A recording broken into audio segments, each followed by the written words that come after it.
Les musulmans dans le monde ont célébré aujourd'hui l'Aïd el-Fitr, marquant la fin du Ramadan.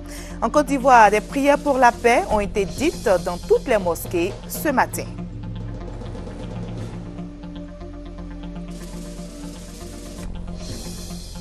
Et nous irons au palais présidentiel où le chef de l'État, Alassane Ouattara, s'est entretenu avec 4 personnalités, dont le vice-président de la Guinée équatoriale et le maire de Nice.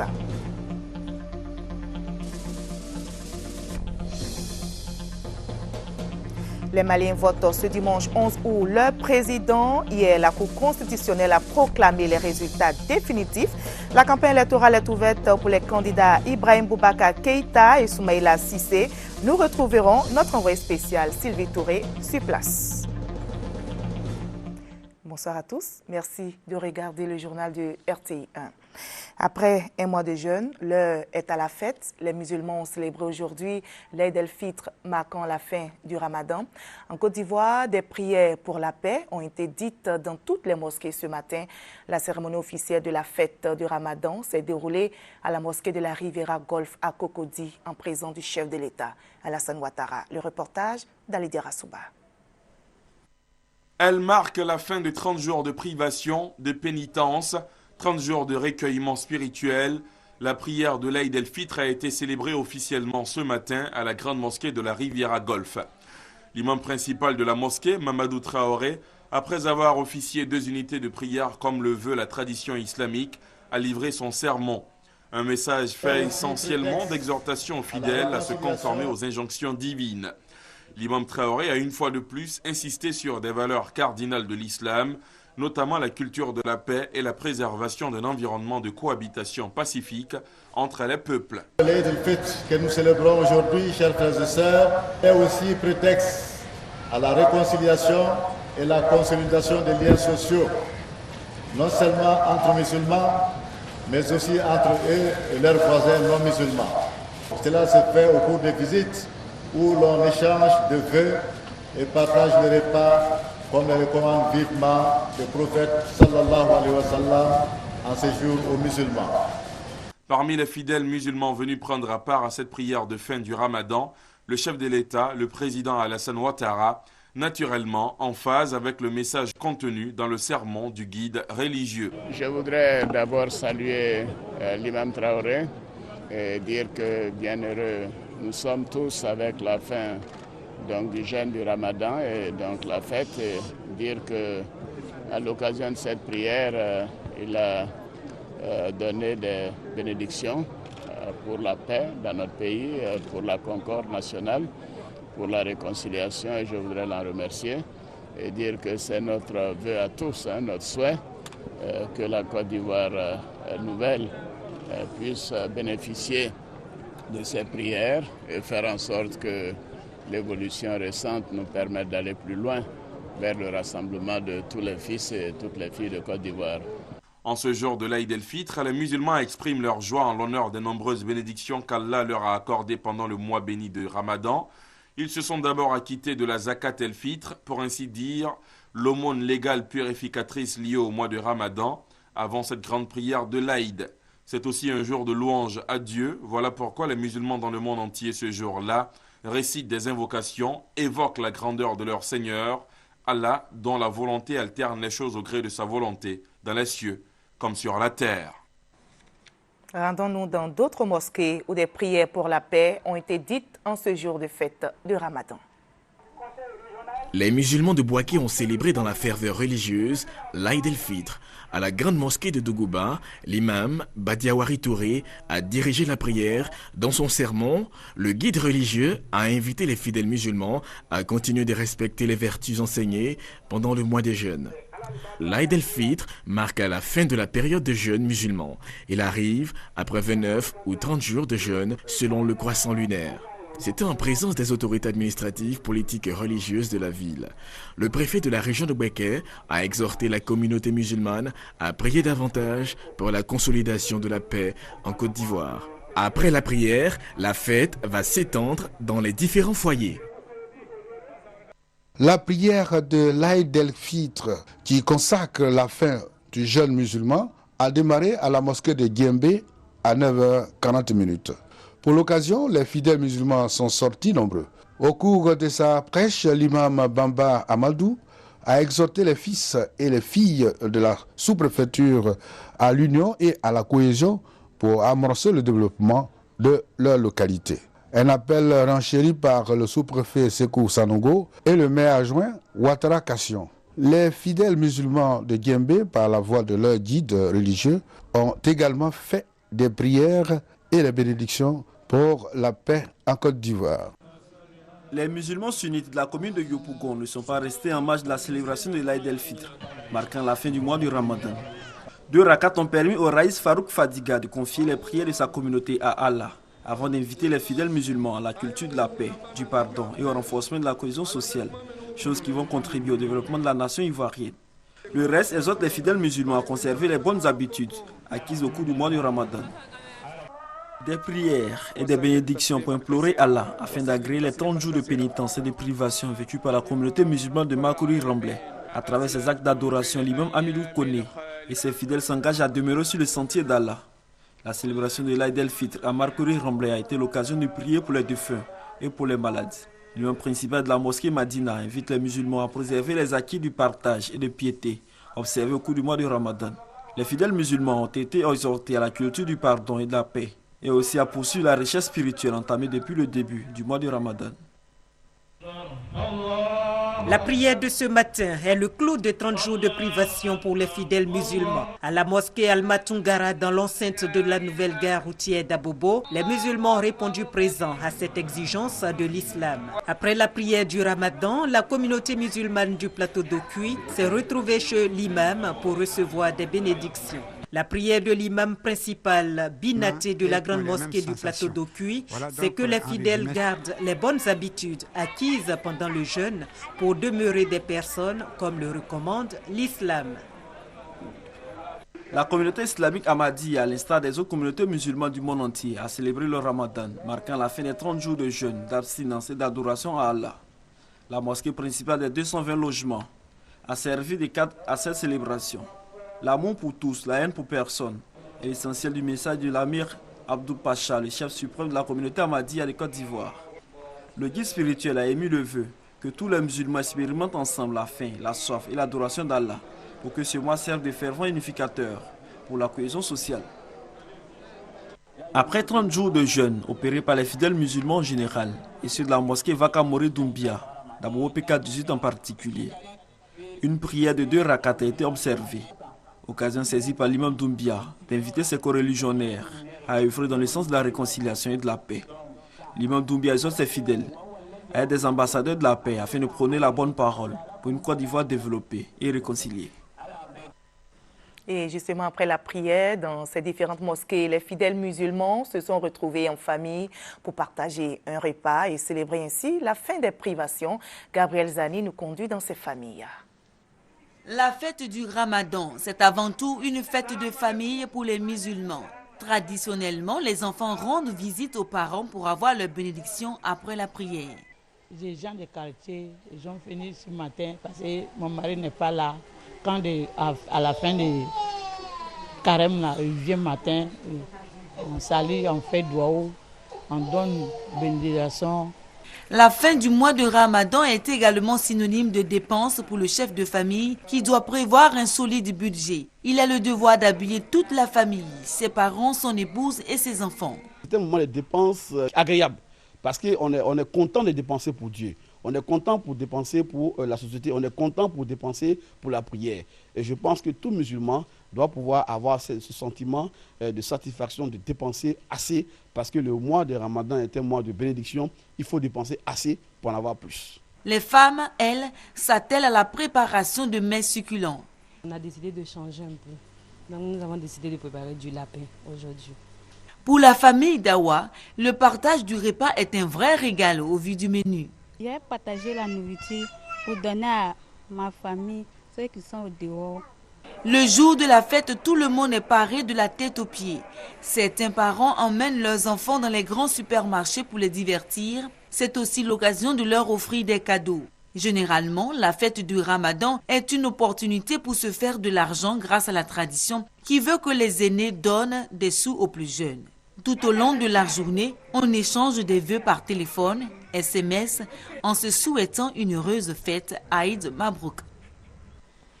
Et je rappelle que l'Aïd el-Fitr marquant la fin du Ramadan a été célébré sur l'ensemble du territoire. On prend la direction du palais présidentiel où le chef de l'État, Alassane Ouattara, a accordé 4 audiences. Le président s'est entretenu avec le vice-président de la Guinée équatoriale, le maire de Nice, le représentant résident du FMI et le haut représentant de l'Union africaine pour le Mali et le Sahel. Le reportage d'Abiba Dambélé-Saoué commenté pour vous par Jérôme Kofi Apollin.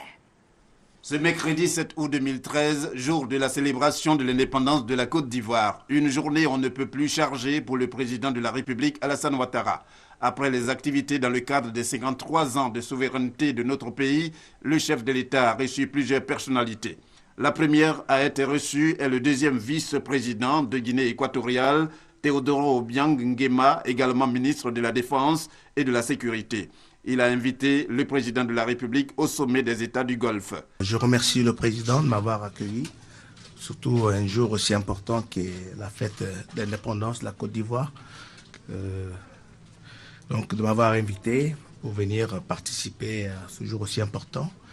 Je profitais également pendant ce voyage que j'ai fait pour venir à cette occasion de transmettre une lettre l'invitation de son frère, le président Obiang Mambazo, pour l'inviter en Guinée équatoriale à Malabo à l'occasion de cette conférence sur les pays du Golfe de Guinée qui va se dérouler du 9 jusqu'au 12, je pense. Christian Estrosi, maire de Nice, a été la deuxième personnalité reçue par le chef de l'État. Christian Estrosi était l'un des invités spéciaux à la célébration du 53e anniversaire de la Côte d'Ivoire. Il a annoncé la présence du chef de l'État en France dans le cadre des Jeux de la francophonie. Il se trouve que la France et la ville de Nice ont été choisis par la francophonie et son président Abou Diouf pour organiser à partir du 7 septembre prochain les prochains Jeux de la francophonie. Et le président Ouattara m'a proposé que nous nous entretenions de cela, puisque c'est à cette occasion que nous passerons le flambeau à la Côte d'Ivoire et à Abidjan pour l'organisation des Jeux de 2017. Le représentant résident du Fonds monétaire international, Wayne Kamar, lui, est allé faire ses adieux au président de la République après une mission bien remplie de 3 ans. C'était une rencontre pour que je le remercie pour la coopération que lui et son administration ont fait avec nous pendant ma mission de 3 ans ici en Côte d'Ivoire, de dire comment j'ai apprécié la collaboration franche qu'on a eue avec les administrations, de parler des défis qui restent pour le pays, comment faire face aux questions de pauvreté, de la cherté de la vie et les autres défis importants qui restent sur le plan économique en Côte d'Ivoire. Et pour clore cette série d'audiences, le président Alassane Ouattara a échangé avec Pierre Buyoya, ancien président du Burundi et haut représentant de l'Union africaine pour le Mali et le Sahel. Pierre Buyoya est venu faire le point de la mission de la MINUSMA au Mali et féliciter le président de la République pour ses actions en faveur d'une sortie de crise au Mali. Dernièrement, il y a eu transformation de la MINUSMA en MINUSMA sous l'égide des Nations Unies. Alors, je voulais faire le bilan de la MINUSMA à son Excellence le Président de la République, qui est à l'initiative de ce projet, qui l'a accompagné, qui l'a soutenu en sa qualité de président en exercice de la CEDEAO.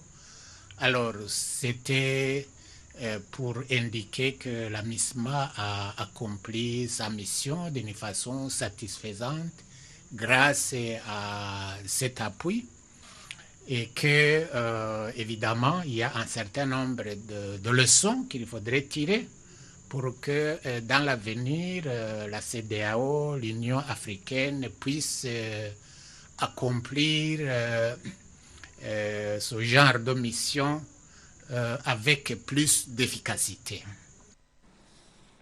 Je vous l'annonçais en début de journal, les Maliens se rendront dans les urnes dimanche prochain pour élire le président. Et bien pour ce second tour, ils devront choisir entre Ibrahim Boubacar Keïta et Soumaïla Cissé.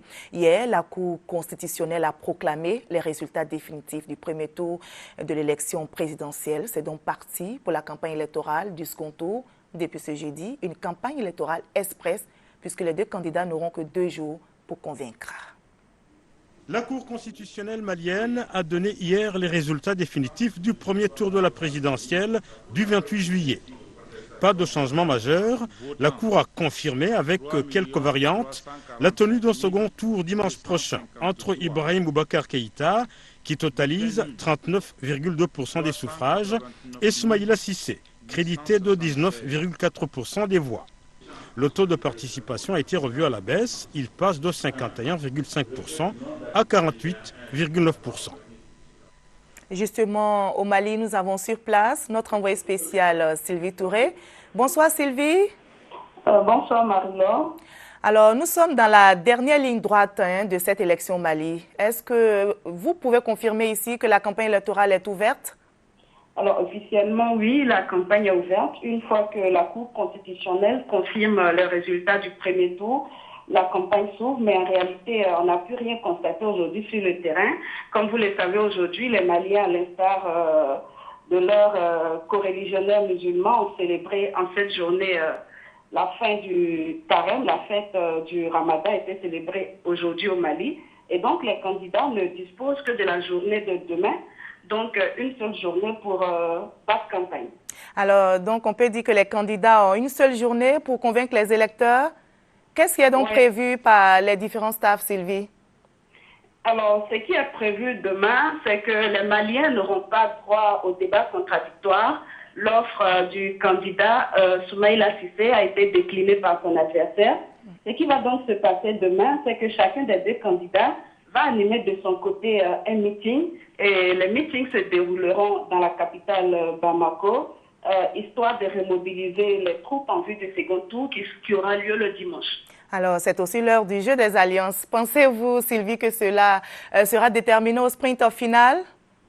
Alors, vous le dites bien, Marie-Laure, c'est une partie qui s'est âprement discutée. Les ralliements sont aussi significatifs de part et d'autre et on pourrait dire égalité parfaite à ce stade si on est en sport. Mais il y a aussi une donne à côté de celle-là à ne pas du tout négliger et elle risque d'être décisive, c'est la participation des indécis du premier tour. Le taux de participation a été ramené par la Cour constitutionnelle de 53% à 48%, ce qui signifie que la moitié des électeurs n'ont pas voté. Combien de cette population d'électeurs voteront au second tour et pour qui voteront-ils? Une donne à intégrer dans les analyses et les pronostics de cette élection. Merci Sylvie Touré. Merci Marie-Laure. Voilà, je rappelle que Sylvie Touré est notre envoyée spéciale au Mali et elle suit le déroulement de ce scrutin présidentiel depuis le premier tour. Voilà, je rappelle aussi que c'est ce dimanche 11 août que les Maliens vont élire leur président. La Côte d'Ivoire indépendante a 53 ans depuis hier et cet anniversaire a été célébré ici à Abidjan comme dans plusieurs localités. Voyons quelques temps forts de cette célébration à l'intérieur du pays avec nos reporters. À Bouaké, le 53e anniversaire de l'accession de la Côte d'Ivoire à la souveraineté nationale et internationale s'est résumé en une cérémonie de prise d'armes sur le boulevard Reine Pokou. Le préfet de Bouaké, s'adressant à ses administrés, s'est réjoui de la présence de l'autorité de l'État sur l'ensemble du pays. Un retour à la normalité qui consolidera le vaste mouvement de réconciliation nationale. Au plan économique, les fondamentaux restent intacts, tout comme la confiance des institutions financières internationales.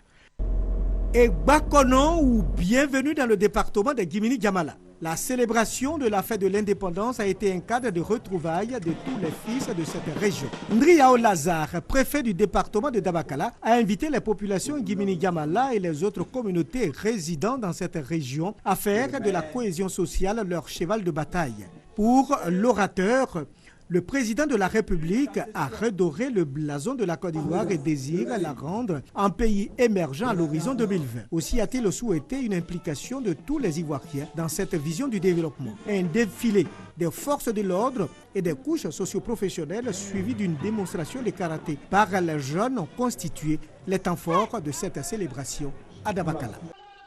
À Bingerville, c'est l'esplanade en face de la sous-préfecture qui a servi de cadre à la manifestation. Après la revue des troupes et le salut aux couleurs, le sous-préfet de la circonscription, Niaouré Siaba Georges, a salué les efforts du président Alassane Ouattara qui œuvre pour le retour de la Côte d'Ivoire dans le concert des nations. Il a également remercié le président pour les nombreux travaux entrepris en vue de sortir Bingerville de sa léthargie. Il a exhorté la population à la cohésion, à la réconciliation et surtout au pardon. C'est par un défilé aux ordres de la sous-lieutenant Damana Daniel de l'IMPT que la cérémonie a pris fin. À Tahabo, c'est dans la ferveur que les populations ont célébré le 53e anniversaire de l'indépendance de la Côte d'Ivoire.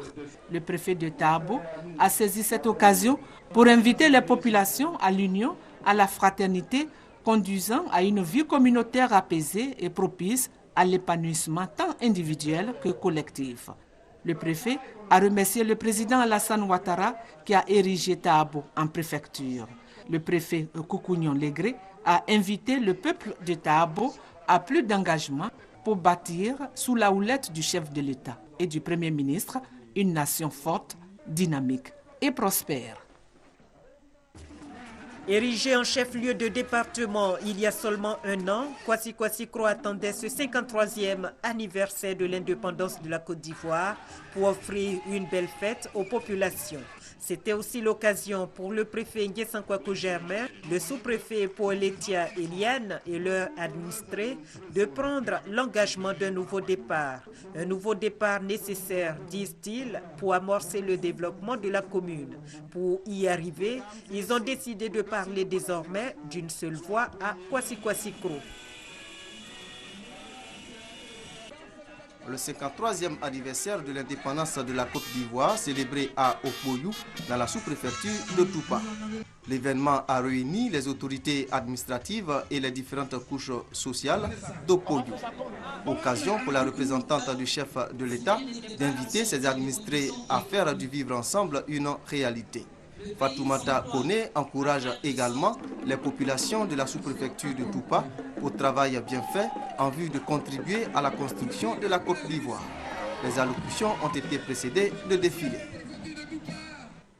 Et pour la première fois, en lieu et place du traditionnel message à la nation diffusé à la veille de la célébration de l'indépendance, le président de la République a accordé une interview. Dans cet entretien avec les journalistes, le président Alassane Ouattara a passé en revue les grandes questions de la vie sociopolitique ivoirienne. Décryptage avec Adama Koné. Une équipe de journalistes respectant le genre. En face, un illustre invité. Le décor est planté. Le chef de l'État Alassane Ouattara rompt avec le traditionnel message à la nation. On l'attendait la veille, il a pris rendez-vous avec ses concitoyens le jour J, le mercredi 7 août 2013. Avec l'intention de se prêter aux questions de journalistes, le président adopte une forme de communication plus proche des réalités quotidiennes des Ivoiriens. Réalités dont les deux journalistes Pascal Brouaka et Agnès Crédit étaient porteurs. Fidèle à son approche pragmatique des problèmes, le chef de l'État ivoirien s'est livré à un exercice de clarification de certains sujets. La fin du mandat de la CDVR, la question de la nationalité, le foncier rural, la réconciliation nationale. Il a aussi mis en évidence les acquis réalisés depuis son accession au pouvoir, la restructuration de l'armée, le repositionnement significatif du pays sur la carte du monde, l'amélioration de l'offre d'infrastructures scolaires, universitaires et de santé. Pour le chef de l'État, la lutte contre la pauvreté reste une préoccupation majeure. Autour de cette volonté gravite tout un ensemble de mesures sociales telles que la création d'emplois pour les jeunes. Si le compteur des réalisations affiche des résultats considérables, le président Ouattara est bien conscient que le challenge social est perfectible. Il sait parfaitement quel bouton actionner pour accélérer la marche du pays vers un mieux-être. maintenir une croissance forte. Pour les Ivoiriens qui ont serré la ceinture depuis de longues années, le chef de l'État annonce son intention de demander au gouvernement une augmentation de salaire l'année prochaine, de sorte que l'argent qui travaille prenne un peu de repos dans la poche des travailleurs. En donnant une telle nouvelle, le président Alassane Ouattara se retrouve dans un sujet qu'il connaît bien. Il suffit de jeter un regard à 23 ans en arrière pour se souvenir qu'en 1990, il avait réussi l'exploit de maintenir le niveau de traitement des fonctionnaires par des mesures compensatoires là où il était question de diminution de salaire. Aujourd'hui, il prend date avec les Ivoiriens en proposant plus, pourvu que, comme il le dit, l'Ivoirien soit tolérant, aime son pays et apporte par son travail sa pierre à l'édification d'une nation prospère. Commentaire signé Adama Koné. Hugues Weblé nous conduit à la primature où le Premier ministre Daniel Kablan-Duncan s'est entretenu avec le maire de Nice, une ville de la France, et ainsi qu'avec le président d'honneur de African First Bank. À Abidjan, le maire de Nice était présent pour évoquer la participation ivoirienne aux Jeux de la francophonie, jeux qui s'ouvrent le 7 septembre à Nice. Reçu par le Premier ministre Daniel Kablan-Duncan, le maire de Nice, Christian Estrosi, s'est dit heureux de voir Abidjan succéder à Nice dans l'organisation des Jeux. Il a également dit le souhait de sa ville d'apporter son soutien à l'organisation des Jeux de la francophonie en Côte d'Ivoire. Autre personnalité reçue par le Premier ministre, le président d'honneur de African First Bank. Avec lui, les échanges ont porté sur des questions économiques et sur la volonté de la banque d'être plus présente en Côte d'Ivoire. Donc, je suis dans le secteur financier, mais aussi je suis particulièrement intéressé par le développement agricole. Par le développement agricole parce que je pense que c'est ce développement qui réduit à sa plus simple expression la pauvreté. Reçu en audience par le Premier ministre, Wayne Kamar a évoqué avec le chef du gouvernement l'appui économique du FMI à la Côte d'Ivoire, pays avec qui les relations se portent bien. Depuis la crise post-électorale, nous avons décaissé plus de 500 millions de dollars, soit 250 milliards de francs CFA. On a un programme de prêts qui continue jusqu'à la fin de l'année prochaine. Et en ce moment, si le gouvernement le souhaite, mes collègues vont discuter d'un nouveau programme. Dans le forum Investir en Côte d'Ivoire qui va avoir lieu du 29 janvier au 31 janvier, Mme Christine Lagarde va intervenir en vidéoconférence active en répondant à un certain nombre de questions. C'est vous dire la qualité de nos relations donc, avec cette institution. Wayne Kamar, qui représentait le FMI à Abidjan, se rend en Haïti. Il sera remplacé par Alain Feller, anciennement représentant de cette institution au Mali. La ministre de la Communication, Afoussiata Bamba-Lamine, a remis aux journalistes représentant les organes de presse étrangères exerçant en Côte d'Ivoire leur carte d'accréditation. Une cérémonie a été organisée au cabinet de la ministre à cet effet. Elle a invité les journalistes de la presse étrangère à contribuer au renforcement de la cohésion sociale, à rechercher l'information juste et vraie. La nouvelle carte est valable pour 1 an. Avant de nous dire au revoir, rappelons qu'après un mois de jeûne, les musulmans ont célébré aujourd'hui l'Aïd el-Fitr, marquant la fin du Ramadan. En Côte d'Ivoire, des prières pour la paix ont été dites dans toutes les mosquées ce matin. Merci à vous tous de votre attention. À 23 h, retrouvez Fatou Fofana. Moi, je vous donne rendez-vous demain à 20 h.